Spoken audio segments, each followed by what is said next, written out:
morning, my dear sisters and brothers. From the first reading from the second book of Kings, we heard one of the saddest moments of Israel's history. Jerusalem fell, and they were brought to Babylon as exiles.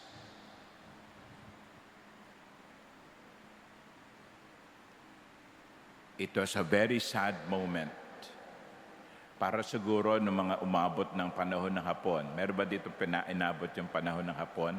No? Nung dumating yung mga Hapon, dito, 3 taon tayong nasa sakop ng mga dayuhan at may mga namatay, may mga pinatay. Israel experienced that. They were sent into exile. For many years, they were in foreign land. They lost their kingdom, they lost their land, they lost their temple. Sa mga Hudyo, yung pa naman ang pinaka-importante, yung templo kung saan sila nag-aalay sa Diyos. And the question is, why did God allow this tragedy? Why did not God prevent the king Nebuchadnezzar to invade Jerusalem? Well, the simple answer is that sometimes God allows these things to happen not in order to destroy us, but to awaken us. Hindi tayo pinarurusahan ng Diyos, kundi ginigising lang tayo. Ginawa niya ito o hinayaan niya, hindi niya ito ginawa, hinayaan niyang mangyari ito, hindi dahil sa gusto niyang sirain ang kanyang bayan. Remember, it's God's people. Israel is God's people, God's favorite. But why did God allow these things to happen?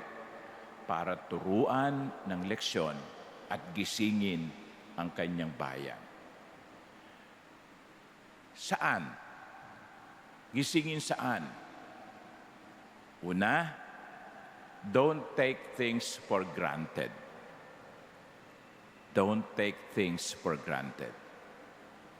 They have the kings, they have their land, they have the temple, and they took those things for granted. Nandiyan naman yan eh. Hindi naman yan mawawala eh. Pero napatunayan sa kanilang karanasan, anuman meron ka ngayon, pwedeng mawala. Pwedeng mawala.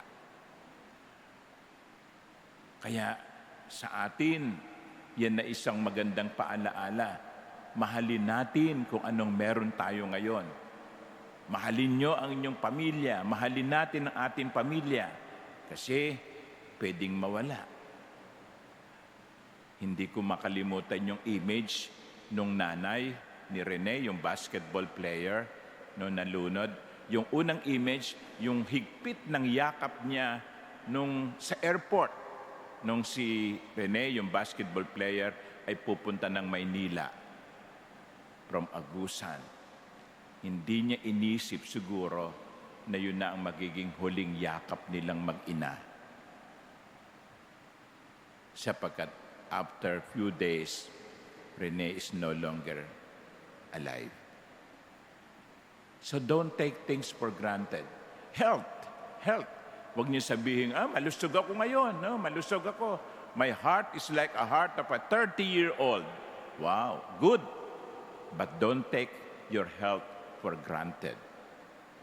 Your faith, our faith, yung ating pananampalataya, wag natin itong ipagsawalang bahala. Kasi, uulitin ko, anong meron tayo ngayon, pwedeng mawala. Kaya lagi ko sinasabi sa mga ikinakasal, no? Huwag niyong hayaan lumipas ang isang araw na hindi niyo sinasabi sa isa't isang, I love you. I love you. O kaya pag uwi nyo ng bahay, kung buhay pang mister nyo, sabihin mo, I love you. No? Okay. Kung wala kayong asawa, well, pasensya. No? But seriously, let us not allow ourselves to take the blessings of God for granted. That is the first lesson. Because anytime what we have may be taken away from us. The second lesson, however, is this. Even in those tragic moments when the people of Israel were in exile, far from Jerusalem, malayo, no? Dinalang bihag sila sa ibang bansa. Hindi lang sila sinakop, nilayo pa sila.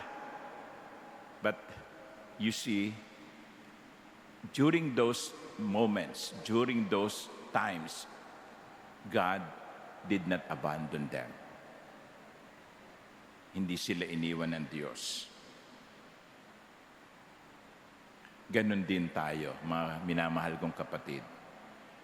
May pinagdaraanan kang mabigat na problema ngayon, huwag mong kalimutan, kasama mo ang Diyos. May mga pagsubok kang dinadaanan, pinagdaraanan, don't forget, God is with us. God will not abandon His people. God will not abandon His children. He will just teach us a lesson, but God will never forget us. So, mga minamahal kong kapatid, ang unang aral sa atin, pahalagahan natin ang lahat ng bagay. Kasi pwede itong mawala anumang oras. At ikalawa, huwag nating kalimutan, hindi tayo nag-iisa. Amen.